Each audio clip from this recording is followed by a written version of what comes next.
Hey there, this is Dr. David Adamovich, also known as the Great Throwdini, world's fastest and most accurate knife thrower and owner of the world's largest serial killer collection.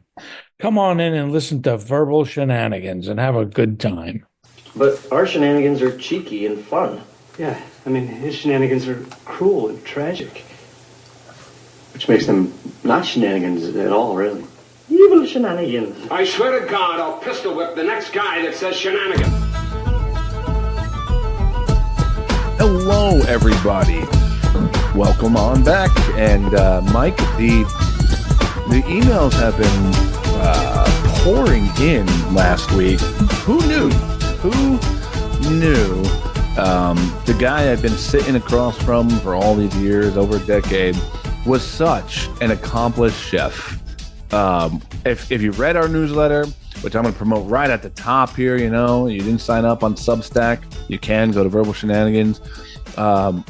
Mike, we talked about sun ham last week, and people thought it was a joke until the newsletter came out, and you gave them a glorious 5-step process on how to, I don't know if you call it bake, but bake just doesn't seem like a strong enough word to capture the beauty create. of cooking. I feel that's when you put your soul into your sun ham, you create it, my friend. Now, who had known all these years later, I'm sitting across from such an accomplished, creative, ingenious chef. Well, I mean, as time has gone along and I've gotten wiser throughout my years, it's just a creative process. Kind of do it, I'm just so sick of ovens and grills and stuff like that. I knew I could make something that the whole family could love and do it very half-assed, if you will. Now, it's really amazing that you put so much work into it. I guess that's what I was taken aback. Like, I thought it was a simple leave the ham out in the sun for 8 hours and serve. No. I mean, you went into the art of brining it and not allowing it in the moonlight and how to serve it and the best way to enjoy it and to salt it, and really, truly amazing piece of work there, bud. Yeah, it's a pure event, Scott. When somebody goes, I'm going to create a sun ham, that's when you go to your calendar and rip it up. Because there's no chance in the world you want to miss out on that kind of opportunity, my friend. My favorite part of the stupidity of this is that someone along the week asked us if a sun ham was a real thing. Well, that's why when I wrote it up, I specifically put at the end, "Do not do this. Do not sue us. I know one of you is going to think this is true. Do not go ahead with this." You know what? I might take the lawsuit because we're going to become we're going to be on the topic on a show that is kind of like ours, which goes over quirky stories and whatnot. And like, man gets sued for sun ham murder. We would get a lot of listens, I think. And we'd have the original content too. They'd go back to last week's episode. Yeah. And the good thing is, like, number one, they'll be suing us for money, which neither of us have. So we're in the clear for that. And knowing us, we're like, you know what? Can we go up to another court, lawyers? And they'll be like, well, yeah, you can. I'm like, all right. We're going to go all the way to the Supreme Court to battle Sunham. I bet we can get a GoFundMe going for our lawyer fees. Oh, my goodness. We could really take over. So if you're out there, make a Sunham. We'll cut a little underhand deal. Whoever wins kind of gets the money from the other one. But yeah, Mike, truly, truly great work there. And again, subscribe to the newsletter. We're kind of back up on that. Now, Mike, I'm curious your take. It's a big week for you because our beloved Pope has passed away.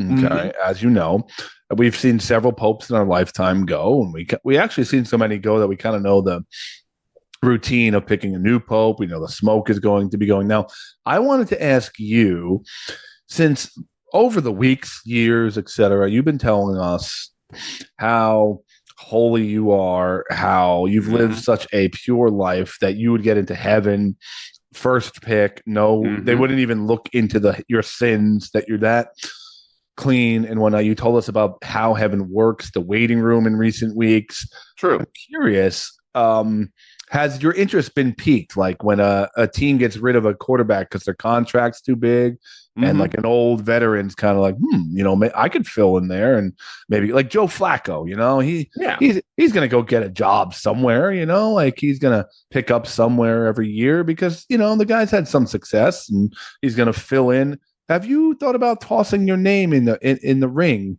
for the next papal elections? Okay.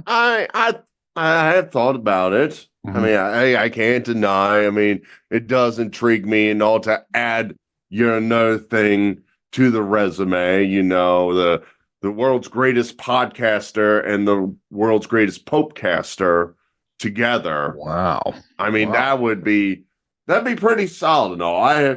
I've been in talks and all with the city, the VC, as I like to call it. Got it. I mean, we've been under discussions, but a lot of demands have to be met in order for me to take over this job, Scott. Really? Such as what? Well, I mean, they're really on this like Sunday thing, and Sunday's kind of my day. I know they're like, well, God was here first, and that's God's day. But I mean, come on, man. I mean, the Pope's got to watch his football and NASCAR, and the majority of it is on Sunday. So I'm thinking about being like a Wednesday Pope. Okay. I mean, it's midweek. Give something people to look forward to. They don't have to be like, oh, I gotta give up my weekend again for this religion or that religion. And I'm like, no, hang tight, and we'll do a quick Wednesday over prayer session or whatever, and bring in some people with leprosy, and I'll put we're just shipping in people on Wednesdays with leprosy. We're gonna go bring them in to just show how you would heal us. Yeah, I feel the flights into the VC, the Vatican, would be a lot cheaper if we didn't like force them into the weekends. That's how they get you a lot of times, Scott. Now, when you load this plane full of lepers, is it just the lepers on the plane, or did they mix in with the general public? Well, I mean, I don't know how much. Like, I'm trying to keep funds down, being the good Pope, and I'm kind of like Trump. I'm trying to get the deficit down for the Popehood. So, I mean, I can't just get a Pope plane over to the Vatican. So they're going to have to, fly in commercial. They're going to have to use Spirit. I mean, for first off, that's kind of cute on the Pope and the flying Spirit. You know what I mean? Yeah. Now let me get your take. And you hop on a plane, right? And you have the middle seat in a three, and to the left and right of you are lepers. Their skin just falling off. Like, how are you handling that situation? Well, I'll just tell them to cough in the other direction. Like, don't. Gotcha. So one against the window. Yeah. Let's. I mean, it goes out into the air and on. I'm sure the planes have a filtering system that will keep leprosy from coming back into other people who are okay. So, so I got a couple questions now. Not as Mike the Pope, but I want to ask. I want to ask your take on if you think like the Pope's life, the real Pope's life is okay. So, do you think like I've been thinking about the Pope this week and like what his life is probably like. Now, my first question for you is: do we catch nighttime? Is the Pope sleeping in like boxers and a t-shirt, or does the Pope have is it all robes for him? Does he have some real like sequence, beautiful custom made jammies? Like, how is the Pope sleeping? Well, I feel like there's a lot of people who's trying to take out the Pope. He's got a lot of power. He's very close to God. Not like me, number one draft pick, but hypothetically, if I become Pope, I feel they're going to try to take him out. And also, I feel like he sleeps in like a lead box to keep him safe throughout the night. I don't feel the Pope's security is at a good enough point where he can just be sleeping out in the daylight. And also, I just feel like they lock him up in like a lead box, like a safe, and keep him there until it's time to pope. So they turn him into Nosferatu, essentially. I mean, that's the safest thing for the Catholics, you know. The last thing we need is a sniper to take out our Pope and who's doing a good job. But realistically, do you think the Pope wears, like, he has relaxing clothes, or is it all those garments? I feel like, I mean, is there anything where there's like an emergency where he's got to be ready? I don't know. That's what I'm saying. Can you picture the Pope just in basketball shorts and an old Vatican City 2007? You shirt? see the Pope come down in some beat up boxers and all, drinking out of a carton of milk and around 2 a.m. And also, like, I run hot, right? Like, I'm always got like a foot out of the blanket. Like, if I got to put on some giant robe to go to bed, I don't know if that's going to add any years to my life. I wonder, maybe they could put a cool suit under the Pope outfit. Like NASCAR drivers have like an electrical thing where like cold water runs all over the body to keep them from not being hot in the car. So like maybe the Pope could wear that, so that way he's in garments at all times. So if something pops up, they're like, you got to get to the balcony now and do a ceremony. So he's ready and available. Every night that guy's got to go to sleep. They got to get him in a cool suit and then put a robe on him just before. Yeah. He's never going to complain about like the temperature or anything. It's going to be a nice controlled temp. And like I said, if it's like, oh man, there's been a tragedy, he could just like hop out of his bed, which is in a steel box, and run out to the patio and just yell out some prayers to people. Okay. Realistically, like, do you think the Pope is the Pope ever watching TV? Is he watching sports? Like, the last Pope was Argentinian. You know, he loves soccer. Like, does he get to like view a game in his downtime? Does he have any downtime? He's got to have some, but I feel like it's something where he has to have a disciple right next to him with like a iPhone just ready on the go as he's like doing like big religious events. They'll just poke the phone over to his eye so he can keep track on what Ronaldo is doing and stuff like that. Yeah, like I would think the Pope could still like have some enjoyment, right? Like, his whole life isn't just meditation and prayer like a monk, is it? Like, there's got to be. He's got to be living some kind of life behind those walls. They're traveling throughout the world. I got to think they hold a day at least for him to like swim in a pool or something like that. Yeah. Does he have a papal bathing suit? Like, what is his bathing wear? Like, when he goes banana boat. He wears a banana hammock, is what you're saying. Yeah. He likes to keep it cool back there. You know, he's wearing this cool suit at night and all, and he wants to keep the airflow going and at all times. So I would like to say that I ran hot. I didn't know that the Pope also was always so hot and needed a cool suit and a banana hammock. And you're just assuming the Pope is so warm. Yeah, I mean, those Europeans, they don't really have air conditioning over there, for what I understand, and all. And the old buildings of like Italy and stuff like that. People talk about going on summer vacations over there, and it's beautiful, but you're sweating your rear end off, and you can't have the Pope having sweaty testes and stuff like that. He's got to keep cool at all points and all. The Pope's sweaty testes. Got it. Do you think the Pope having any drinks? Like, I could see him having red wine, but like, does he ever, I don't know, get some nice a 6-pack of beer brought to him? And is he ever chilling out behind the scenes? I feel he's a cocktail guy. Okay. Yeah. I can't see the Pope like shotgunning a beer, to be honest. I feel he's like, I really want to say mojito. Something about like a Popito. Yeah, and something about the leaves in the drink that makes it like more natural and godlike and all. Now, is he making his own drinks, or does he I'm just curious, does the Pope have someone like waiting on them hand and foot, like, yes, sir, I'm going to go make you, is there a Pope bartender that is just pouring the Pope certain drinks? Like how big of a process is this? Or can he just go to the fridge and pull one out? No, you can't give the Pope pre-made cocktails and all. That's terrible. I know. Mhm. I mean, the work he does for God, come on now. I know you ever drink those canned cocktails, they're never as good as a fresh one. So you got to keep somebody on call at all points during the day, just in case.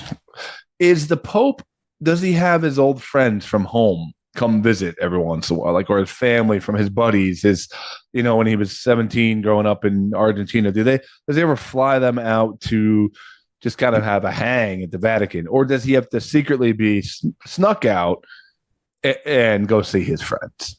Yeah, they have special Pope costumes to get him out of the building and sneak him out to go meet up with his friends. Well, I mean, you can, like, if he wore the big hat and stuff, everybody would come up to him, oh, bless me, Father, and all that stuff. And you can't have that when you're hanging with your college friends and all that. So, they have a nice outfit. He's got like yellow sunglasses. He's got a fake mustache. Right.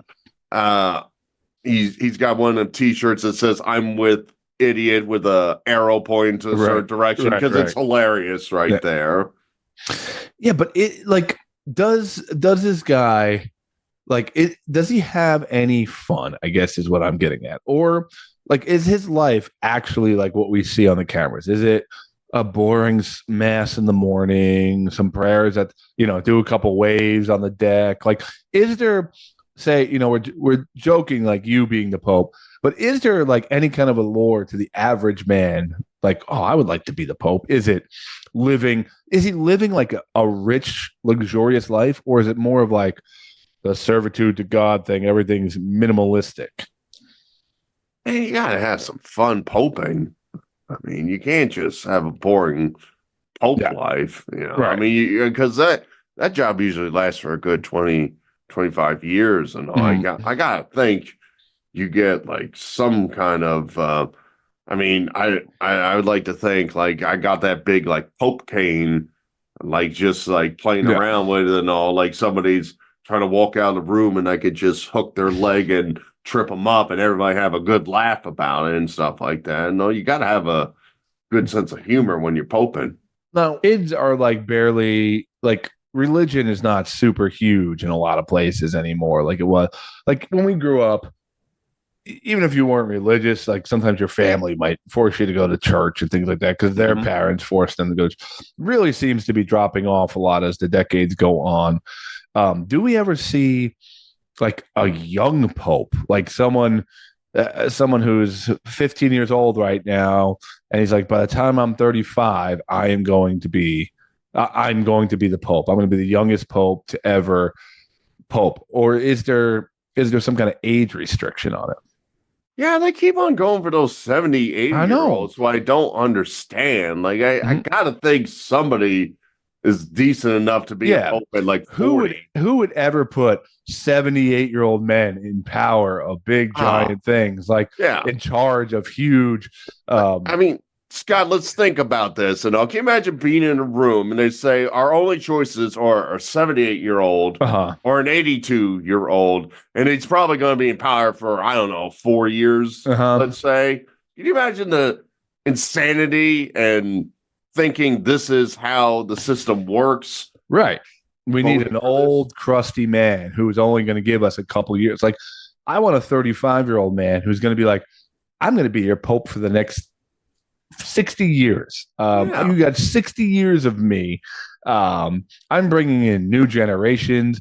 I'm able to play a little basketball. I could shoot a ball. I'm tired of all these. Why is every politician or a big figure, they always look like they can't move, they're the most unathletic people? Do you remember when Obama, they showed him playing basketball? It wasn't very pretty, man. It was not good. I want a guy that can drain a three-pointer and track back, and play defense a little bit. I want other religions playing against each other in a Sunday basketball league, televised. on one of the ESPNs. Like, get us into it a little bit. Enough smoke and yay, we got a new pope. And what does he do after that? He waves, he does mass. He gets interviewed every once in a while. Never drive around in that silly car where he's like standing under the glass and all that stuff. Yeah. I want a young viral pope. Yes, a viral pope, not a viral pope. A viral pope would be like the leprosy guy, you know? Yeah. Well, okay. You don't want that then? No, I don't want him spreading Catholicism through disease. All right. I mean, you're the religious one of the two of us, I guess. Yeah, but I don't know. I'm so curious. Like, are we ever going to really get a peek behind that curtain? There's these documentaries on everything, you know, but all we see is the same dumb out. Do they ever change? Like, if you were to become pope, are you able to be like, I'm kind of done with the red and white robe thing and the stupid hat. Can I get, like, I don't know, maybe a little moisture wicking material, like a little Under Armour sponsorship on the sleeve and something a little bit more form fitting? Enough of these robes and pajamas. Like, let's move on a little bit. I think that the Pope should be allowed to wear Crocs when he does his job. Do we know that he doesn't already? Because he's always wearing those long robes. Does he have at least something comfortable on his feet? I would feel slippers at the time being, but again, as I would bring to the popehood, just breathing clothes, if you will, Scott. Breathing clothes. Yes.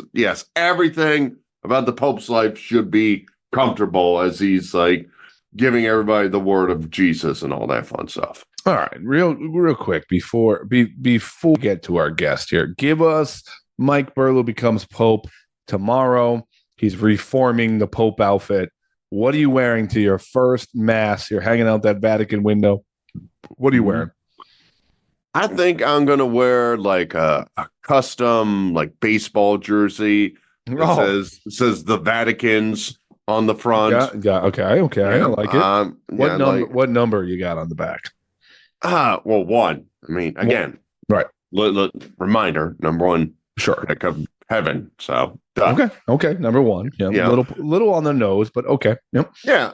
I feel like you said, it gets real hot and sunny in Europe, so I'm gonna have a sun visor on just to make sure I'm not blinded while I'm doing my Pope stuff. Okay. Is there any remnants of the old outfit, or are you completely new? I think I'm going to convert the robe into some sort of pants, just so like all the conservatives out there who likes the old school Pope, there's still some remnants on there. We're still remembering the old ways of the Pope. So kind of like baggy pants made. Yeah, maybe like they'll come up like parachute pants almost. And a little MC Hammer, a little Pope. Got it. Yep. And Crocs. Okay. What color Crocs? Sky blue for the heavens. Wow, look at that. See that? Heaven on your feet. Got it. Wow. Well, now that we've done our job of driving the show straight into the ground, this is the part of the show where we pick it back up. Mike, who we got tonight? Scott, we are going to be talking with Dr. David Adamovich. He's a man who changed careers, who went from being a professor to becoming the Great Throwdini, a knife thrower who has over 40 Guinness Book of World Records feats under his resume. But if that's not enough for you, he is also the person who has obtained the largest collection of murder memorabilia in the world. So we got a lot of ground to cover tonight, Scott. So let's get David Adamovich on the line. Yes. There we go. Okay, so we got Scott and Michael. Hi, guys. Hey, David Adamovich, thank you so much for joining the podcast here tonight. How's it going there? You still on the island? Yep, Freeport, Long Island. Now, let's see if I get this straight. You were a professor in college, then you became a knife throwing world record breaker, and later on in life, you took over the largest memorabilia collection on the planet. Is that right? It all fits together, yes. Okay, so There's a first lot in question. between. There's a whole lot more, but yes, Yeah. that's a good summary. Yeah, so first question would be, how crazy were them kids that drove you to this part of life, out of curiosity?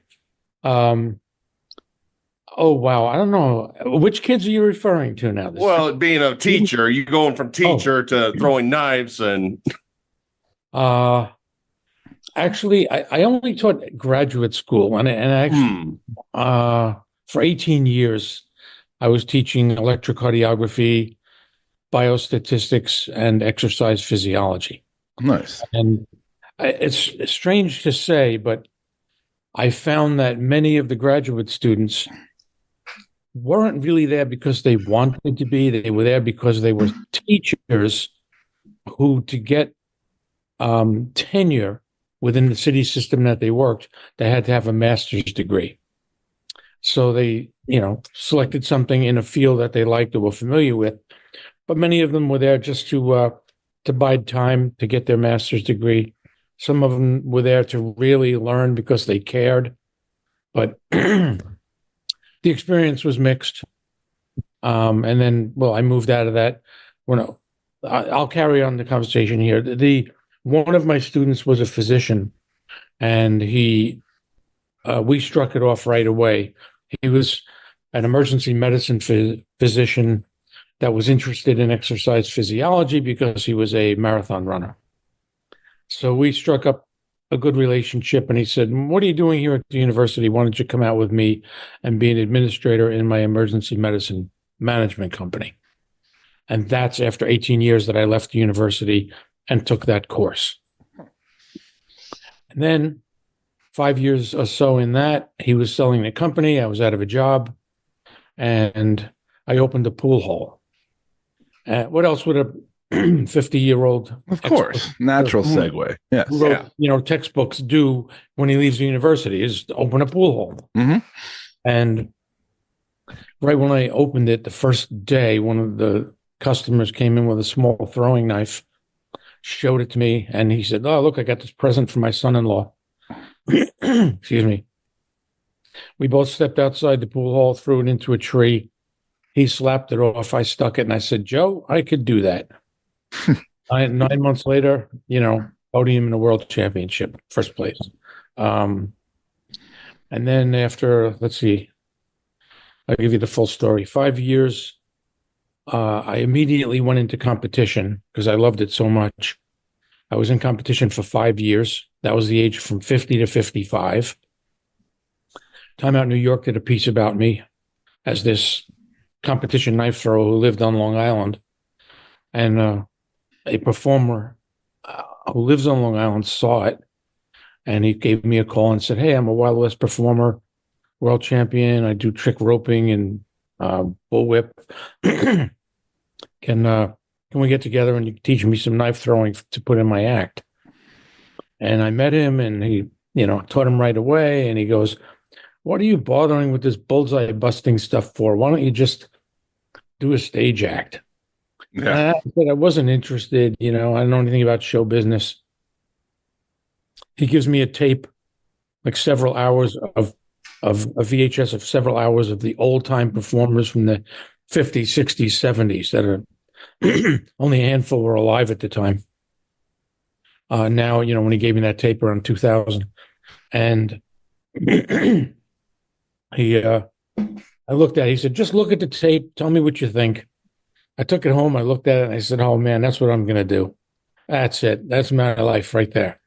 So I got a dummy, and I threw around the dummy, and I reproduced all the stunts that the artists were doing on stage with a real person. I sent it back to him, and he goes, "That's it. We're making an act for you." And he created the act, and now it's 23 years later. So the timeline would have been 50 when I first threw a knife, 55 when I left competition and went into the impalement arts as a stage performer, and now 23 years later, at the age of 78, still doing it. That's wild. I was. That's quite an origin story. I was almost wondering if it was like the traffic in Long Island that caused you to start throwing knives. But Oh yeah, if you've ever driven on the Long Island Yeah. Express, you know the deal. Road rage and Long Island Expressway is synonymous. yes. So did you like? You said you picked up this knife and you said, "Wow, I can do it." What did you like? Were you immediately like somehow good at this, or was it just something that, like, when people pick up a bow and arrow and they get obsessed with shooting arrows, did it just become like your life at the time? Like, what, or did you just naturally feel okay, I can do this? You kind of nailed it. All right. Let me put it to you this way. You think of the Serena and is it Williams, the Williams sisters? Venus. Yeah. Yeah, when they were just little whippersnappers, probably no higher than your waist, they could probably go onto a tennis court and clean the clock of people who were playing all their life. Mm-hmm. Look at Tiger Woods. When he was no higher than your waist, he went onto a golf course and probably cleaned the clock of almost anybody on that golf course. So they found that talent when they were little kids based on their parents exposing them to it and suddenly finding out they had it. Sure. There are many other kids that high and that young that could swing a tennis racket and a golf club and never hit the ball. So they had it, and the other people don't. I refer to that as just a natural, inherent talent that you're born with, and of course they got better over time. But when I owned a pool hall, I used to see kids come in at the age of 16 and 17, and a month later can run a rack of balls. And you got, other men that used to come into the pool hall 60, 70, 80 years old who hung out in pool halls all their life and still couldn't run a rack of balls. So it's not the time you're in there doing it. It starts with your natural talent. Then you develop that natural talent by fine-tuning it to be an elite artist or an elite performer. Yeah. But unless you have that thing, whatever that thing is that you're born with, it's not going to happen. Now, did your skill, like, before this, like, did you know, like, hey, I could throw darts, I can throw frisbees, I can throw, or is it just particular to the knives that caught your... Not at all. No, I'm not by any means any kind of dart player. Didn't really participate in despite the fact that I was a physical education major as an undergraduate. I was a gymnast. I didn't, and a hand balancer. I was very good at both. But when it came to just sports in general, baseball, basketball, all that stuff, I couldn't care less. And I really didn't participate in it throughout my life. I just happened to, at the age of 50, pick up that knife, throw it, stick it, and say, hey, Joe, I can do that. It was that simple. And then I just fine-tuned my skill from that point on.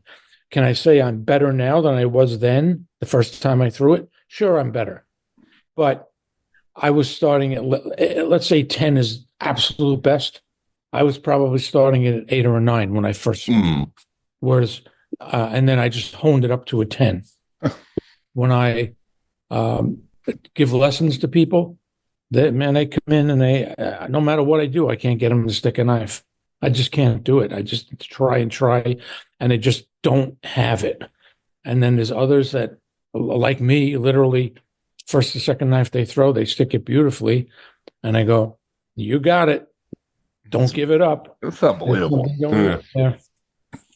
So you start developing this act. When does it get to the point where you're like, hey, I could break a couple records here with it? Is it as easily as natural? It's like, okay, let's see how many I can throw in a minute, or is it like a progression of that? Oh, yes to all of that. I became obsessed with world records early on in my career. Not when I was, like a world champion competition thrower, but once I hit the stage, shortly into that career, we did an off-Broadway show called Maximum Risk World Champions on the Edge. And it was Chris McDaniel, the artist that I mentioned before, myself, and my target girl, who was the world champion Russian rhythmic gymnast. and we each performed in the show. Chris by himself, Ekaterina by herself, me with Ekaterina, Chris with Ekaterina. So there was like 5 or 6 acts going on in the whole off-Broadway show, beginning to end. And part of the allure of the show was that we promised a world record attempt to close every show. Oh, nice. So I would get up and do like most knives in a minute around someone. And somebody else tried something one time, I forgot.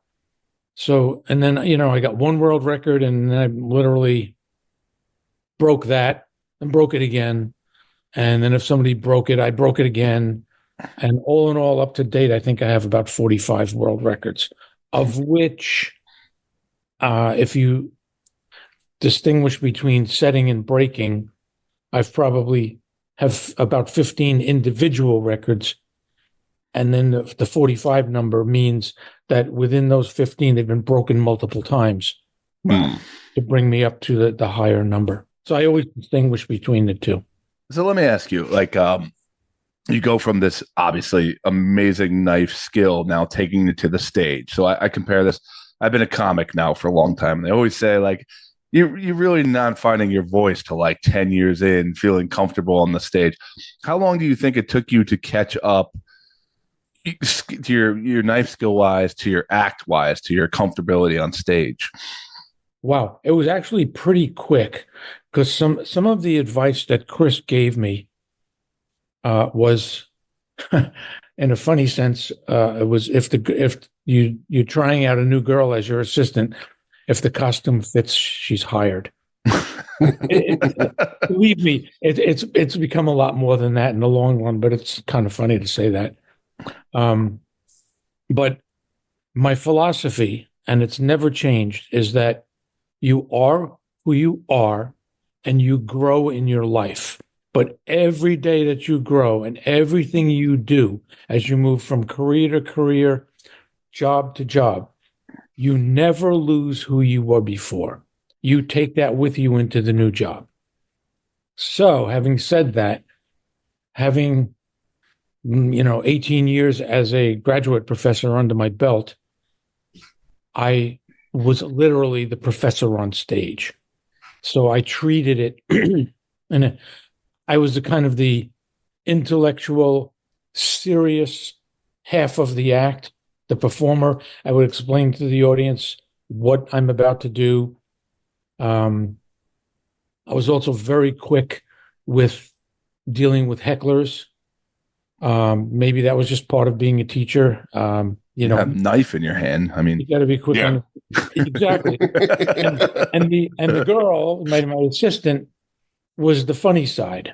We're kind of the George Burns and Gracie Allen, if you remember. Sure. Yeah. So I'm the serious one. She's the comic one. I bring them to the end of their seat where they're ready to fall off with what I'm doing, and then she lets them relief back into the seat and laugh over something funny that she may do. So it's a kind of, when I say maximum, the name of the act is Maximum Risk, the impalement arts with a touch of magic and comedy. So there's that comedy in there.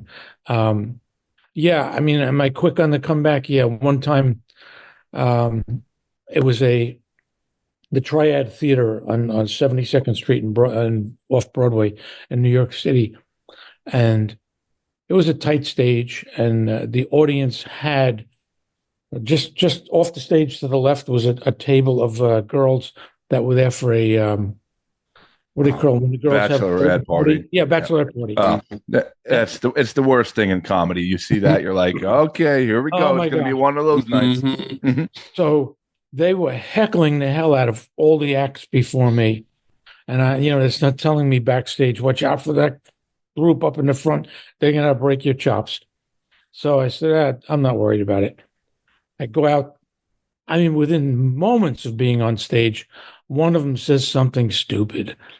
Well, I stopped what I was doing. I walked to the front of the stage with a knife in my hand, and I pointed it right in her face.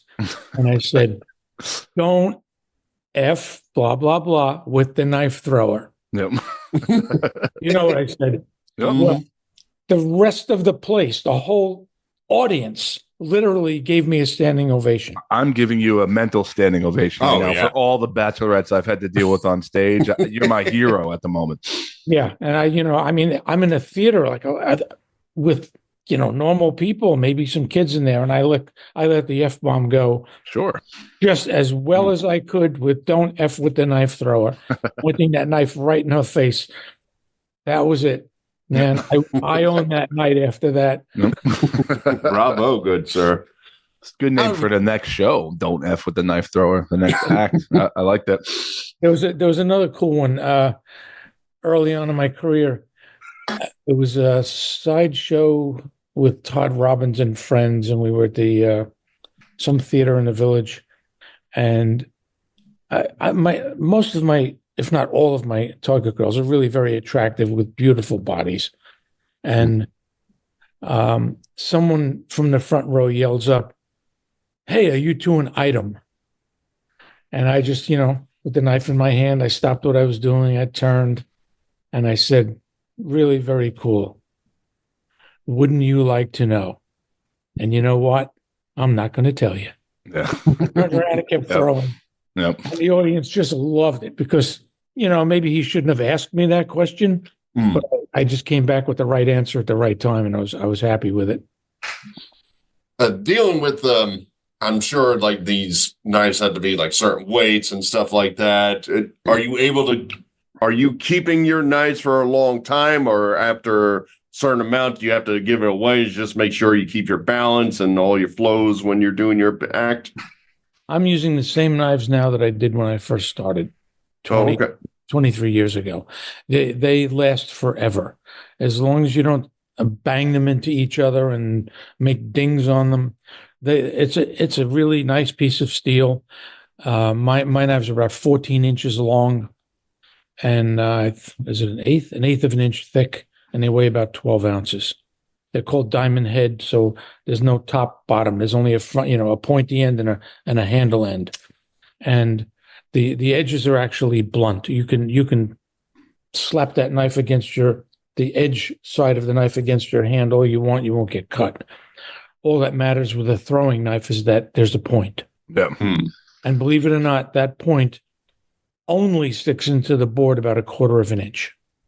That's all. Interesting. But somehow the nature of the fiber of the wood, it just bites around that little tiny point that goes in about a quarter inch, and the knife sits exactly as it hit the board.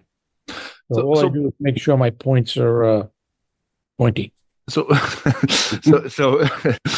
speaking of points, at what point you're developing this skill, you're realizing you're amazing at it, you're turning into an act, but where is the point where you're like, okay, we could start implementing people and throwing towards people? And what is that like for the very first time? Give us a little like insight into like, okay, we're going to step this up and, scare the hell out of the audience here. And how does that come about? Well, got the story for you. All right. When Chris convinced me to become an impalement artist versus the competition thrower, the bullseye buster, I approached a printer friend of mine, George, and he had this kind of a little, I say this with respect, a little bit of an oddball guy that worked in his place, but he was a great guy. I'm don't get me wrong by using the word oddball, but however, I'll leave it at that. And I said, "Hey, I'm switching over from competition to the impalement arts. I've never thrown around anyone. I need an assistant. I need someone who's going to stand there for me the first time." He volunteered in a heartbeat. Oh, man. Comes to my house. I set up the board right out there, right in front of where I'm sitting now. And you go as a competition thrower, you aim at a little, like, for example, 3-inch circle from 10, 20 feet away. And yet, as an impalement artist, you don't aim to hit, you aim to miss. So here I had this guy in the middle of my board, and I'm winding back, ready to throw, and I keep telling myself, he's not the target. He's not the target. Don't do this. My God, he's not the target. Throw to the side. Throw to the side. So I did it. I threw up one side of him. I threw up the other side of him. He was all excited. I was all excited. We went in and hugged each other. And he goes, that was more fun than when I had my nipples pierced. Can we do it again? Put them up against the board and we did it all over again. So yeah, that's the point where I made that transition. One really interesting thing I saw in 2016, you became the first performer to go to Cuba after a ban of implement arts by Fidel Castro. How does that invitation even come to you? Okay, just forgive me for correcting you. It's the impalement arts. Oh, sorry. Okay, that's all right.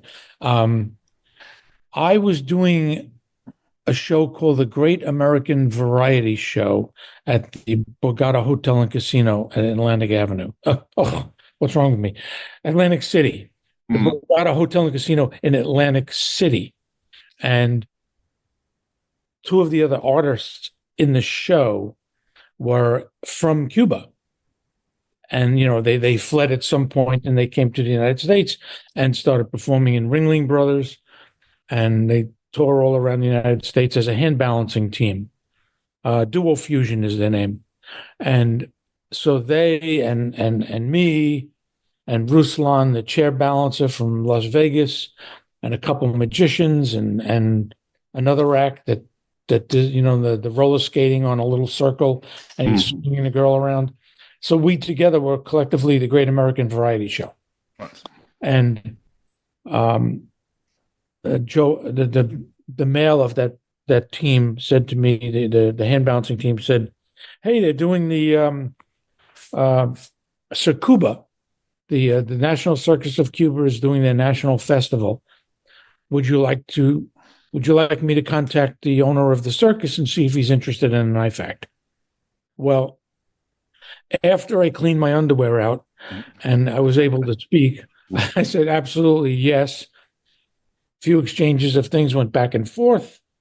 He had a friend there that was able to build a board for me because it would have been crazy to try and build a board and ship it into Cuba. Yeah. I could take the girl, I could take the knives, but try and ship a board somewhere, it's incredibly difficult. Simply because they go into all these customs issues about whether bugs in the board, you're going to decimate the entire forest population of another country by sending your wood in their country. Oh, leave that alone. Anyway, guy made a board for me there. And Lynn and I went and performed in their circus festival. And then they invited us to tour with the circus afterward, but we didn't, since we each had a life back here in the United States.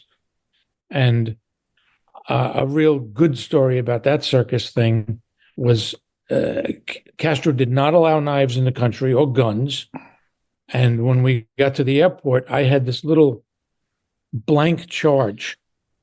There's no bullet that projects from it. It's a crimped bullet. So when it fires, the front opens and the blast comes out to make the sound. But to the uninformed, that's a bullet. Okay, so when we went through screening in Cuba on the way into the country, we got yanked to the side. They went through everything and what the hell is this? They saw the knives, then they saw the bullets and they went nuts. Oh, and God. Finally, after taking the bullets away from me, they let me get in with the knives. We did the show and, I don't know, it was maybe later on in the second week or so, I heard that Castro was coming to the circus. So I said to the ringleader, was that the right term? The ringmaster? The ringmaster. Yeah. Gee, I'd love to present one of my knives to Castro. What a great story that would be. He looked at me and he said, "Are you out of your goddamn mind? You look in his direction with a knife. Just look. And his bodyguards will shoot you right down dead before you took your next breath." I said, "Okay, I won't give him a knife." He didn't come. You literally almost brought a knife to a gunfight. Oh, exactly. So he didn't come to the show because he was sick that night. And we came home afterward and he died only weeks afterward. So that was I never got that. It would have been great if I were able to hand it to him. This story would be entirely different. But no, he didn't come to the show. I didn't give it to him, and I'm still alive to talk about it. So you've been doing this act and doing this skill for so long now. Like, how do you keep yourself motivated? Are you constantly trying to change the act? Do you run the show for X amount of years and change it? Like, have you been with the same assistant for a long time? What is that like if you have to get a new one? Like, how do you keep evolving? You had to ask me that. Sorry. Okay. Don't take this the wrong way, but I've had 22 assistants over the 22 years. Okay. All right. Now let me explain that. Many of the other artists, and I'm going to say very boldly, at the level that I am, and there's only a handful that that you can say maybe the top 3 ever. I would very boldly say, yeah, I'm probably one of those. I'm not probably. I'm definitely one of those 3 with many unique accomplishments that I've had as an artist. Where was I going with this? What was the question? We were talking about evolving. The Target Girls. Okay. Yeah. So, because, I was a professor, I then went to emergency medicine management. Then I opened a pool hall. And I still have a life. I wasn't born into the circus. I didn't have a sister that became my target girl. I didn't have, a wife who happened to be an aerialist, who then became the knife thrower's assistant, who started out as an acrobat and then, just lived their life in the traveling circus all their life. So my target girls were along the way, accountants, teachers, stagehands, blah, blah, blah, blah, blah, blah. So, I would have someone, if I got a gig, I'd say, are you available? Boom, you're not? I go down to the next one. You're not available? Go down to the next one. Gotcha. Because they didn't, we didn't have this life together as a traveling circus knife throwing act.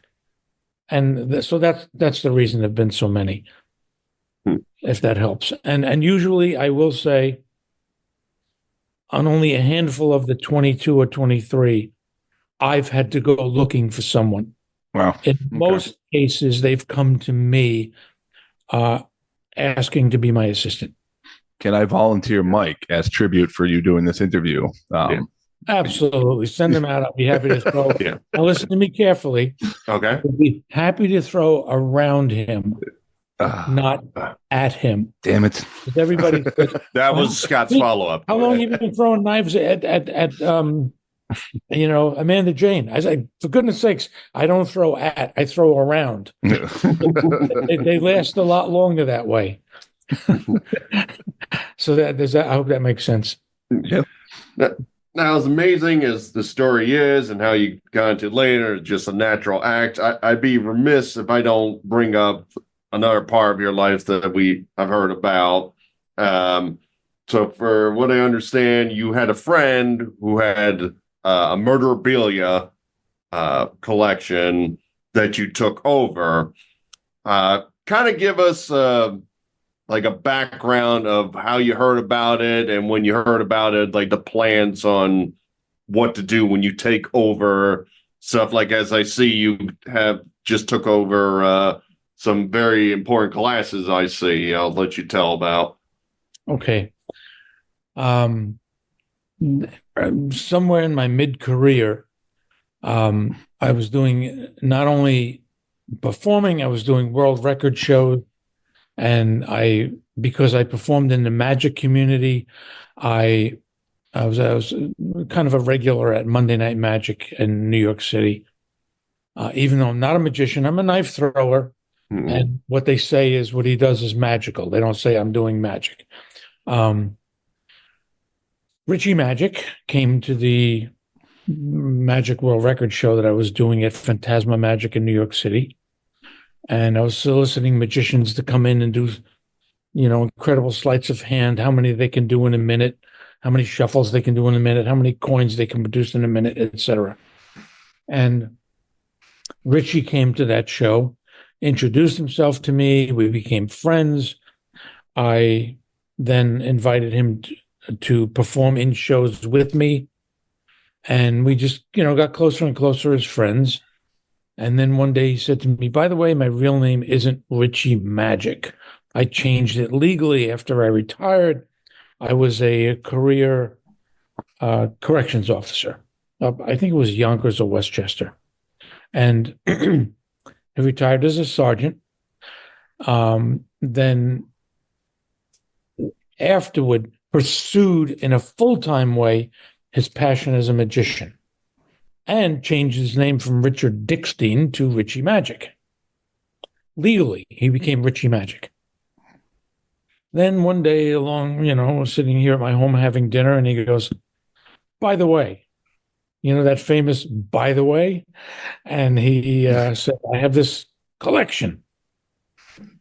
And he starts telling me about what he's got in 2 storage containers upstate New York, or, up in Yonkers, 100-something boxes filled with binders, 3-ring binders of about 9,000 letters from serial killers, the likes of Kemper, Dahmer, Gacy, Manson, Shawcross,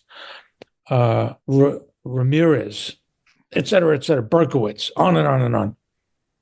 There must have been 120 paintings, boxes of unique things like Gacy hair, Manson hair, the Heaven's Gate bed, Bundy's hair, nail clippings from Norris and Bittaker, Susan Smith's underwear. I mean, this whole collection was just incredible. He had no idea what the hell he had. No freaking idea. He collected over 20 years, filled up a binder, stuffed it in a box. So, just for example, David Berkowitz, 425 letters. Multiple 3-ring binders. Okay.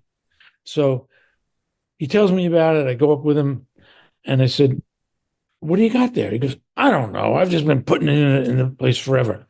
So we spent months going up there, opening boxes, and I sat there with a spreadsheet itemizing everything he had. He goes, wow, I didn't know I had that much stuff. Not long afterwards, sadly, he died of throat cancer. So his wife was thinking, Barbara is her name, what am I going to do with all this stuff? To me, it's just bad juju. I don't want any goddamn part of it.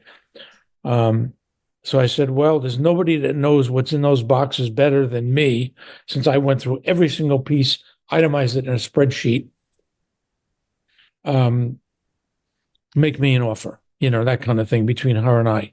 I said, because I think if anybody can take it and do something from an intellectual point of view with it, rather than just sensationalize it, it would be me. Out of respect for Richie, in fact, she said to me, and it's on the scanner where I scanned all the letters, it says, do the right thing by Richie. So I've always, had that motto in mind. And subsequently over the years, I've sold off first, I sold off some of the art. I sold off some of the letters individually to collectors who are obsessed with Gacy and Kemper and the like. But the entire collection, those 9,000 letters, have been put into a file called Kindex. And it was scanned with AI software. And the letters have, like, whether it was handwritten or typed, have next to it the transcript of the letter. So you can look at them side by side. There was 107 serial killers and murderers, almost 9,000 letters. It was 30-something different that there's audio tapes of. So when Richie would speak with Ramirez or Gacy, he would record the conversation. They'd call him, he'd record it, since in New York State, it's a one-side consent. So he knew he was recording. He didn't have to tell them he was recording. Wow. Oh, wow.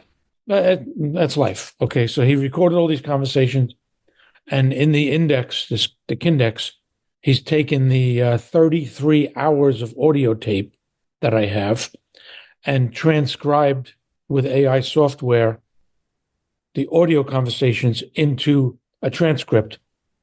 Now he's taking the rest, the other, all 107 different murderers, and transcribing the PDF files that I scanned of the letters and indexing those.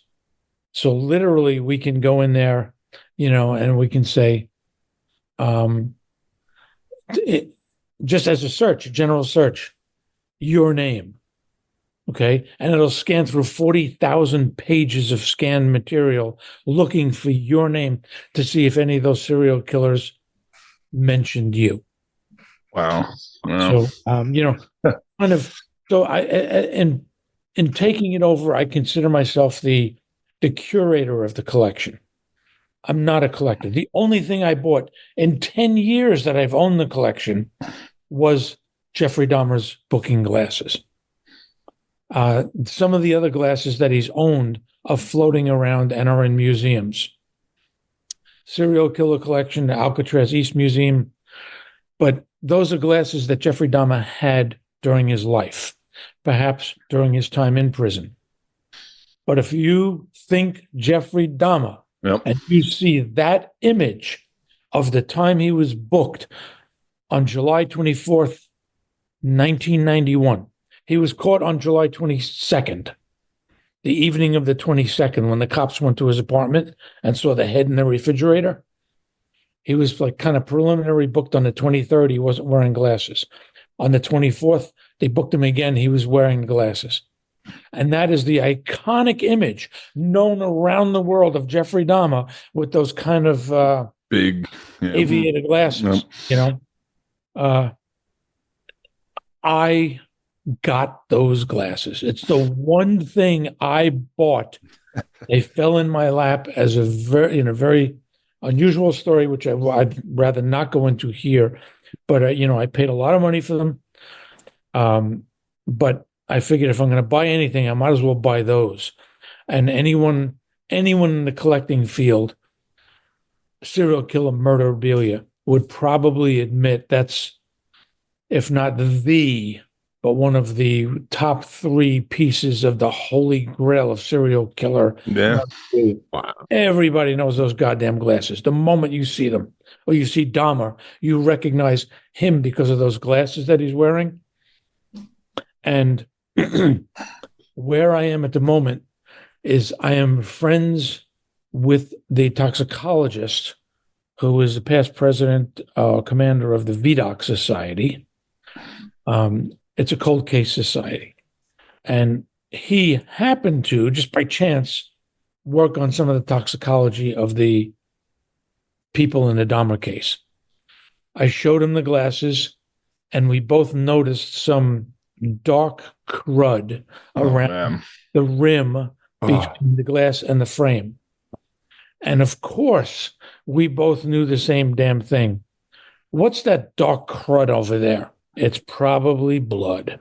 So where I am right now is discussing with him, the toxicologist, to test the crud just for blood. That's all I care about. It doesn't matter whose blood it is. Mm.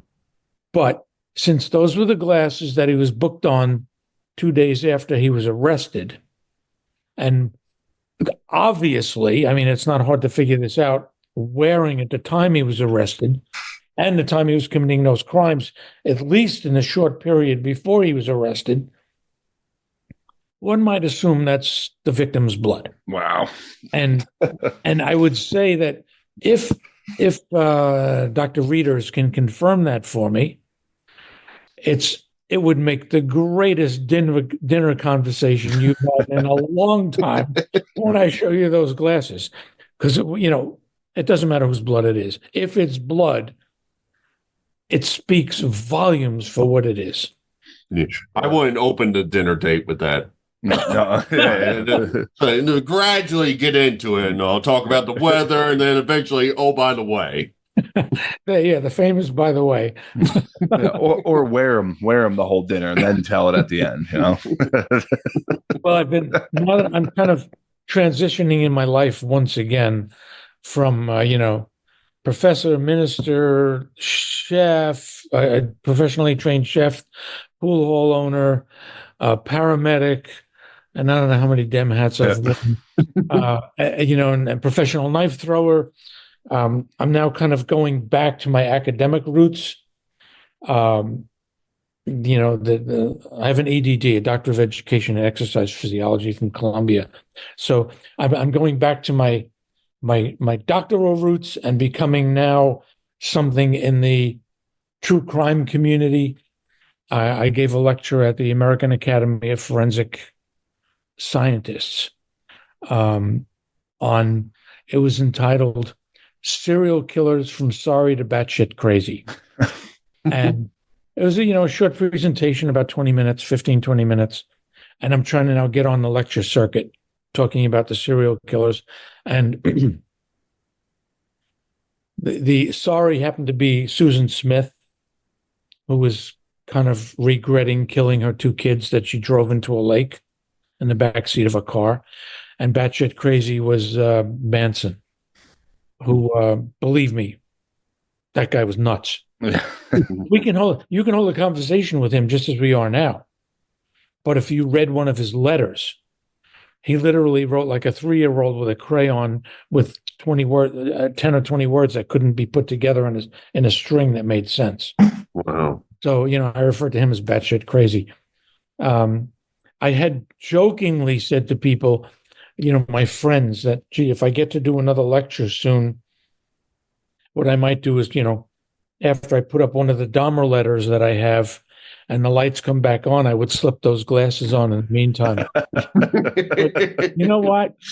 I don't want to put those damn things on. I don't blame you. I think I'd show the slide, show Jeffrey Dahmer's booking photo, that infamous booking photo. And when the lights, come up a little bit, I'd be standing there holding him in my hand. Yeah. Of course, that would just bring the house down without a doubt, because everyone in that room would know what those glasses are in my hand. Mm-hmm. But I'm not going to put them on. Not going to do it. And if they try to interrupt you, you just put out a knife and say, "Don't F with the knife thrower." You hear me? That's right. Don't F with these glasses, because you have no idea what you've seen, what's been seen through them. No, yeah. Whatsoever. David, we can't thank you enough for coming on the show. It's just an amazing journey, how you just keep reinventing yourself, different interests, different stories. It's just an incredible thing to listen to here on the show. If people want to find out, maybe you go into a new avenue, I don't know. You still got plenty of time. If they want to hear what you're up to, where are the best places they can go? Well, my Facebook page is just simply David Adamovich, Adamovich, within parentheses Throwdini. And there's a Facebook page called Serial Killer Murderabilia / True Crime. So my serial killer stuff routinely shows up on that page. People buy and sell their letters and art, etc. And on my Facebook page, I generally post stuff about me as a knife thrower. So I keep the two of them separate. Occasionally, I post something on Facebook about me as, the serial killer stuff, but mostly that's me as the knife thrower, and the other serial killer page is the other stuff. Awesome. Final question for me. Have you ever gone to... Hold on. If I may, my website is knifethrower.com. Of course. And that's a no-brainer right there. Knifethrower.com. I'm on it right now. Sense. Yep. Yeah. Very happy to get that domain. Yeah. Final question for me. Have you gone to one of those axe throwing things yet and just like tore up the place? Yeah. No, I'm not a hustler. I spent years in a pool. When I owned the pool, I had it for 20, I don't know how many years, 20 years, whatever, 10 years. And I never really got into the hustle game. I was a good pool player. I enjoyed it, but I left the gambling and the hustling to the others. I just enjoyed playing the gamblers and the hustlers, to do my best against them and them against me. But I don't like, what's the right term? Pulling the wool over people's eyes to steal money. That's just not my personality. David, thank you so much for giving us time. We wish you luck with any new adventures, and just an absolute pleasure talking to you. Thanks, David. Thank you. Thank you both. It's been a pleasure. The Great Throwdini, Mike. Pretty cool interview. Curious if you were to put me on a wheel, okay, and spin me around and throw knives at me, would you kill me in the first throw? Like, would you come anywhere near missing? I guess it's a question. I would suppose so, because I'd be so worried about aiming low. I'd probably hit the ground first, but then again, it might like bounce off the ground and like right into your chest. Yeah, I'm like, oh, that didn't work. Dang it. For our next game, that's what the loser has to get on the wheel and let the other one do it. But yeah, really interesting guy. He's done a lot of everything, it seems, and he's a guy that I really respect, because I love people who have the balls to just like change their career path and pivot and just kind of like go with it.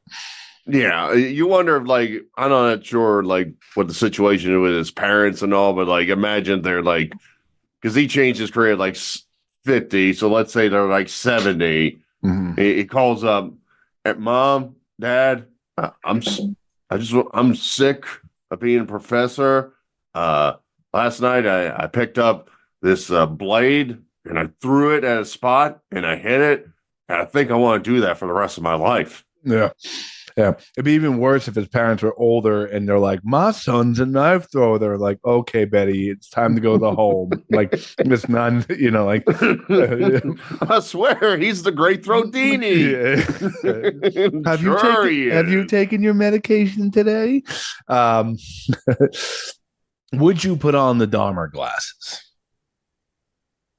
No, because I know my luck, as we have brought up with different stories on the show, and it'd be something like there'd be like a random cold case out there that like some detective be like, I'm gonna figure this out, and then like because I put on the glasses and all, there'll be like a little DNA on me on the side, and then it'll like bring me back to a 28-year-old murder, even though I wasn't in the state, and I'd have to go on trial. It'd be great if like you put on the Dahmer glasses and his name was cleared of all the crimes, and you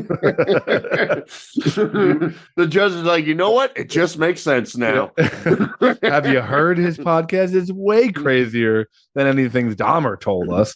Yeah, and judging by your trail of bodies, like you don't have a good case going for you. Scott, we have been over this. I am not responsible for any of the bodies of these stories. I just happen to come across them most of the time, so I don't feel eventually it starts to add up. Yeah, you got away with it so many times, but eventually everything starts to funnel towards the obvious thing that was connected between all these dead bodies that you see. It's you. Yeah, but you just add like bodies to the total for no good reason. Like when I told you, like they found a body behind the old place where I used to work, even though that was done like multiple years after I was in Georgia. You tried to give credit to me for that, and so I just feel like, listen, if we use AI tools, right, and we put like all the different bodies that you've come across and ask AI to kind of find like what the similarity is, like what connects all these cases, a supercomputer would figure out that it was you. They'd go through all these files and see who was there and check, credit card statements and cell towers, and it would all ping you right to these scenes of the crimes over the years. Yeah, but the AI picture will be a little bit messed up where I'm going to be found not guilty. Like I'll have like 4 fingers on one hand and 7 on the other. As AI likes to do. It will have me in a commander's hat that's like missing the second M in it and stuff like that. So yeah. Well, hopefully that happens to you. No. Speaking of, I guess not criminally insane yet, what's going on with your boy Kanye? Yee? Yeah, Yee, old Yee, as you called him once. He every time you think he's maybe gotten out of the spotlight a little bit, he just comes finding his way back in. Mike, since you're a big supporter of his, and you're, can you explain the black? Let's start with the black KKK outfit he was wearing with the swastikas on it. Is that art, or what's going on with Kanye? He's got a German heritage, and it was throwback week. I can't wait to see you twist this one. Go ahead. Yeah, he has German heritage, and you know how NFL teams throw it back to old uniforms, and NASCAR has the throwback weekend where they do old car schemes and all. It was just one of those things. He was going to partner like, yo, we're throwing it back. And my boy Yee's like, perfect. I got something from my great-great-grandfather just ready to go. And that's what he pulled out. Now, he put in different colorings and stuff like that to kind of, get it back to the kind of a mishmash of yesteryear and today and so forth. So, and the artist's name was Kevin Kennedy Coolidge. So that's why the 3 Ks were on there. But so I mean, that was like a piece of merch of Kennedy. Yeah, I mean that he's like, signed my shirt. This is beautiful, and he put KKK, and of course, crooked media is coming in here trying to say my boy Yee. So you're just saying he's a misunderstood artist, is what you're saying. I mean, yeah. I mean, all the albums he's done, all the parties that he threw, all the friendships he's had, especially with me. Yep. It's for some reason the man tries to take him down, and all when he just does regular things. Honestly, his ramblings and your rambling, you guys could possibly be good buddies, like a buddy cop movie, like Yay and Burlou, like Yee and Lou. Lou. Oh, Jesus Christ. All right, then defend. I don't know if you saw his tweet the other day. No, I didn't. I'm not on the Twitter that much. Oh, well, you don't need to be on the Twitter because this made some national headlines here. Okay. He released a song, as you know, called Cousins. About his cousin that's locked in jail for life for killing a pregnant lady a few years ago after I told him we wouldn't look at dirty magazines together anymore. Perhaps in my self-centered mess, I felt it was my fault that I showed him those dirty magazines when he was 6, and then we acted out on what we saw. My dad had Playboy magazines, but the magazines I found in the top of my mom's closet were different. My name is Yee, as you would say, and I sucked my cousin's D till I was 14 years old. You care to clear that up as his spokesperson? Well, he's a cosplayer, Scott. So clearly by his Klansman outfit. Yeah, exactly. So he, like, when they want to play out a scene, he goes all out. He's a great improver, Yee. I mean, if he was on this show, you think the stuff I come up with is amazing, man. Yee would just go on and on, my friend. So it's just Kanye, can you tell me about Sunham? Yeah, man, I'll tell you about Sunham. I gave my 14-year-old cousin Sunham. And then I sucked his D. Well, yeah, so like when they saw these like Playboys and all, they were young actors at the time, if you will. They were always dreaming about being on stage and so forth, and they just came up with a scene and all, and it's like, yo, let's act out what was on them Playboys. And also, I mean, he went full force into it, and I mean, he was saying he was doing it till he's like 14, but I mean, he likes to exaggerate, my boy. He stopped at like 10 or something like that. Wow. I mean, don't take everything he says for granted, ladies and gentlemen. Okay. And finally, can you defend his, as you know, in the Super Bowl, he ran an ad that ended up being for his shirts with swastikas featured on them. Would you like to bail your boy out here? Yeah. Let's face it. Nowadays, fashion is terrible. I mean, you ever walk into a Kohl's and like get excited for a shirt, Scott? No, I have not. No. This is stuff at the Target and the Kohl's and the Marshalls. It's just boring and stuff like that. Now, you could get like a oversized kid's Halloween sweatshirt and send it to friends of the podcast, but you can't get a fashionable shirt. So my boys, just out there trying to go out there and get it. And like he needed an emblem. And we were chatting about it, and then we were thinking about like the tic-tac-toe, and I'm like, no, we don't want to get sued by the tic-tac-toe people by that. And also we just started erasing some lines to a point where like, okay, they can't sue us over that. But lo and behold, somebody's like, well, that's a swastika. I'm like, come on, that's a quarter of a tic-tac-toe. Oh, right, so that was just a game on the shirt. Yeah. He was advertising. Yeah. He's all about games, my boy Yee. And all like he played games with his cousin until he was 10, but not 14, like you people point out. So let me get this straight. So you go into Target or Kohl's, you're looking through the shirt rack, right?